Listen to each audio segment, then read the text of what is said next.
Hi everyone, welcome to Reddy's kitchen. Spring onion paratha. దీనికి కావాల్సింది ముందుగా ఫ్రెష్ స్ప్రింగ్ ఆనియన్ని తీసుకోండి. నేనైతే ఇంట్లో ఉన్న స్ప్రింగ్ ఆనియన్ని తీసుకున్నాను. దాన్ని చిన్న ముక్కలుగా కట్ చేసేయండి. 2 ఉల్లిపాయలు కనుక మన ఇంట్లో పెరట్లో ఎక్కడన్నా పాతి పెట్టినా అది కొన్ని రోజులకి స్ప్రింగ్ ఆనియన్ వచ్చేస్తుంది, ఫ్రెష్గా ఉంటుంది. దాన్ని చిన్న చిన్న ముక్కలుగా కట్ చేసుకోండి. ఈ విధంగా చిన్న చిన్న ముక్కలుగా కట్ చేయండి. సో వ్యూస్ అయితే బాగానే పెరుగుతున్నాయి, సబ్స్క్రైబర్స్ అయితే పెరగడం లేదు. వీడియో చూసి నచ్చిన వాళ్ళందరూ సబ్స్క్రైబ్ చేస్తే చాలా హెల్ప్గా ఉంటుంది. ఈ విధంగా చిన్న చిన్న ముక్కలుగా కట్ చేసి పక్కన పెట్టుకోండి.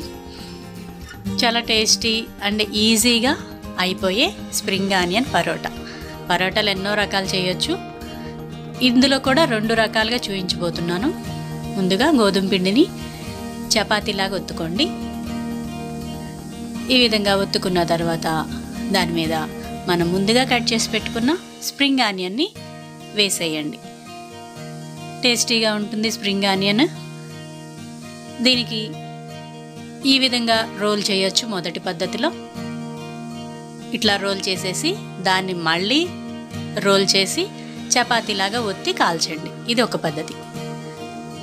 ఈ రకంగా చేసేటప్పుడు కొంచెం కేర్ఫుల్గా ఉండండి, ఎందుకనంటే స్ప్రింగ్ ఆనియన్ బయటకు వచ్చేస్తుంది మనం మళ్ళీ కర్రతో ఒత్తేటప్పుడు. ఇది అలవాటు పడ్డ వాళ్ళు మాత్రమే చేసుకోవచ్చు. రెండవ పద్ధతి, ముందుగానే 2 చపాతీలను చేసి పెట్టుకోండి. 2 ఈక్వల్ సైజు ఉండేలాగా చూసుకొని దాని మధ్యలో స్ప్రింగ్ ఆనియన్ వేసుకొని టేస్ట్ కోసం కొద్దిగా నువ్వుల్ని కూడా యాడ్ చేయండి. తర్వాత దానిపైన 2వ చపాతీని పెట్టి ఒక్కసారి ఒత్తి రొట్టెల కర్రతో పైన లైట్గా ప్రెస్ చేయండి.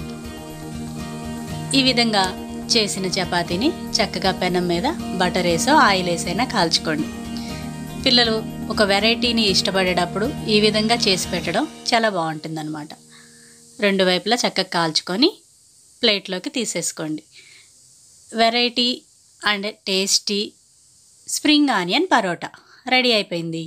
ప్లేట్లోకి తీసుకోండి, సర్వ్ చేసుకోండి.